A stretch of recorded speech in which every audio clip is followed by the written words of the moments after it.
Magandang araw pong muli sa inyo lahat mga guys, mga ka-farmers. Welcome back po ulit sa ating channel. Sa video ito, kung makapansin po ninyo, nandito po tayo sa ating tanim na kalamansi. Yan po, nasa may bandang gilid po. Ito po. Hanggang doon po sa dulo. Tayo nga po ay naglinis dito kaninang umaga.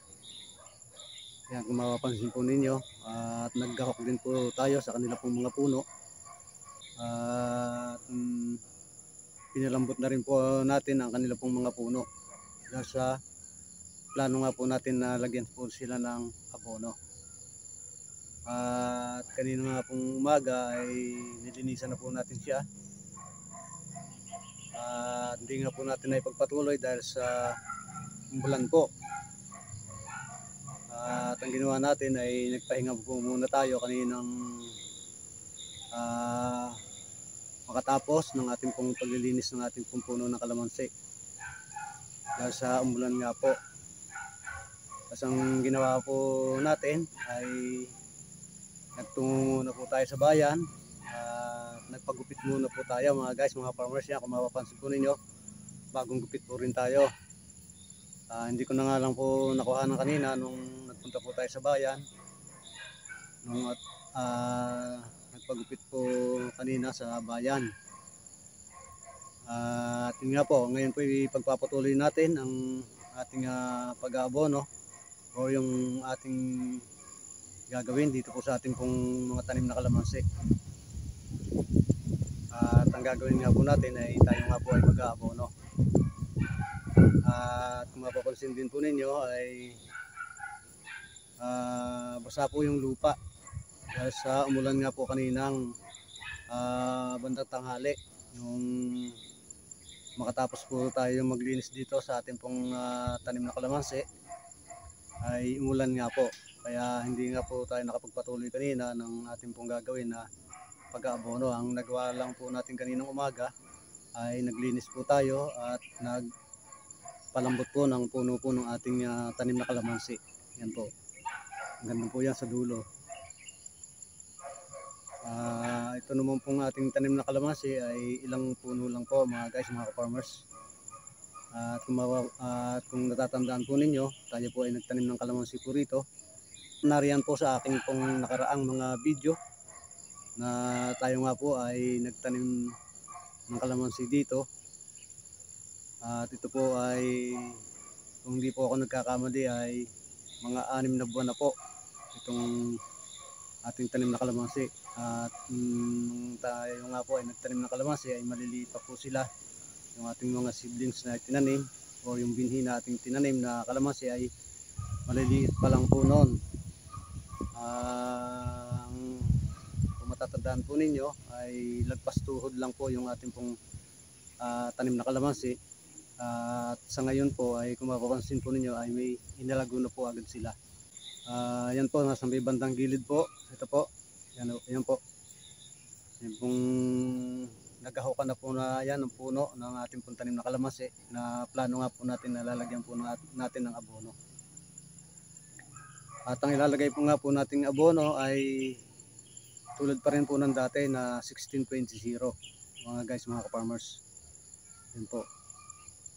At maya lang po ay tayo po ay mag-aabono na po sa ating pong tanim na kalamansi. Ayan nga po, at medyo umaambon-ambon pa rin nga po rito. Dahil sa palagi rin nga pong umuulan dito. At ang paraan nga po ang paraan nga po pala ng ating paglalagay ng abono ay hindi na po natin tutunawin, kundi ilalagay na rin lang po natin din sa kanila pong mga tabi ng puno. Medyo hukayan lang din po natin ng kaunti at bago po natin tabunan ang abono na ilalagay po natin. Yan po mga guys, mga farmers. At kung mapapansin din po ninyo, yan po yung abono na gagamitin po natin. Yan po, yung nasa plastic po na yan. Yan po ay kasamahan pa po ng abono na inilagay po natin sa ating mga tanim na talong. Yan po mga guys, mga farmers. Yan po, at sana samahan niyo po ako sa ating pong paglalagay ng abono dito po sa ating pong tanim na kalamansi. Yan po mga guys, mga farmers, ang puno po ng ating tanim na kalamansi. Ito na po sila. Yan po. May mga bunga na rin po sila. Yan po.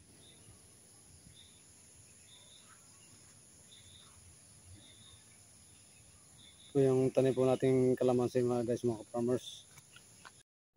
Yan po mga guys, mga farmers, maglalagay na po tayo ng abono. Ganito lang po yung gagawin po natin pag naglagay po tayo ng abono. Medyo hukayin lang po natin ng konti yung tabi po ng puno ng ating tanim na kalamansi. Yan po.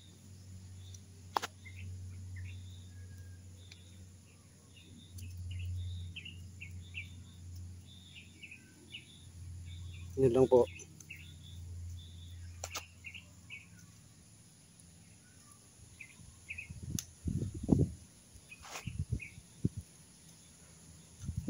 Tapos lalagay na po natin yung abono. Ganito lang po yung lalagay natin. Bali dadakotin na lang po natin na ganyan.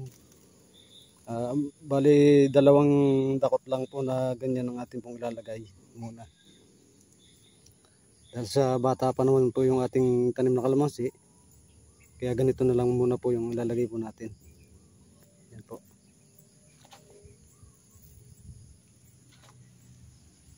Uli. Ganun.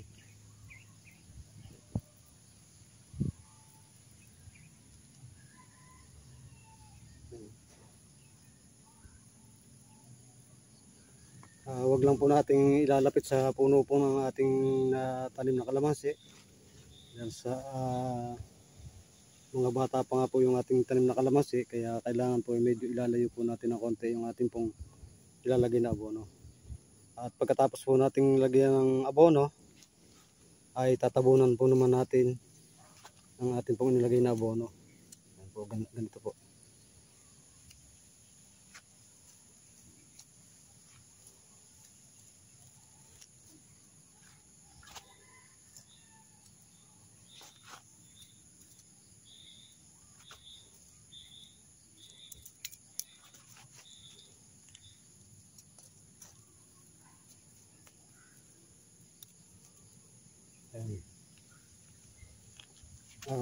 Dahil sa kaya po ganyan ang paglagay po natin ng abono, ay dahil sa kung minsan po ay malakas po yung ulan, ay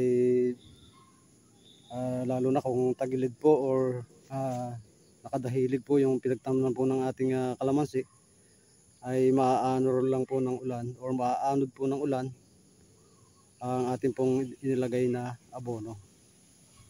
Yan po mga guys, mga ka-farmers.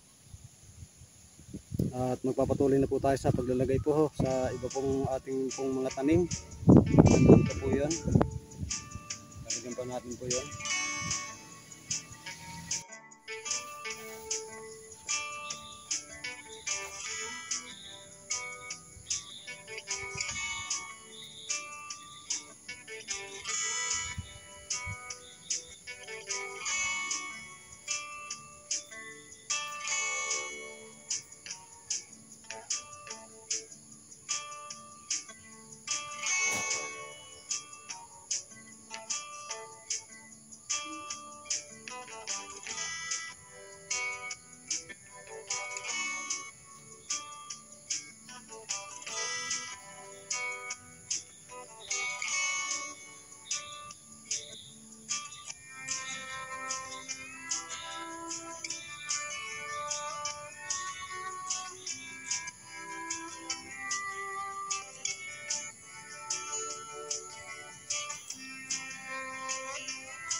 Ito na po mga guys, mga ka-farmers, ang ating pong tanim na kalamansi.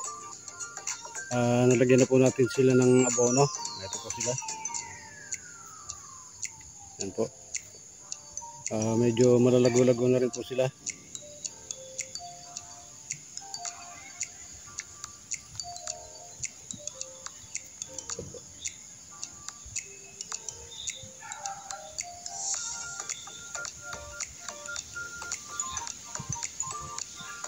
Ang isang puno.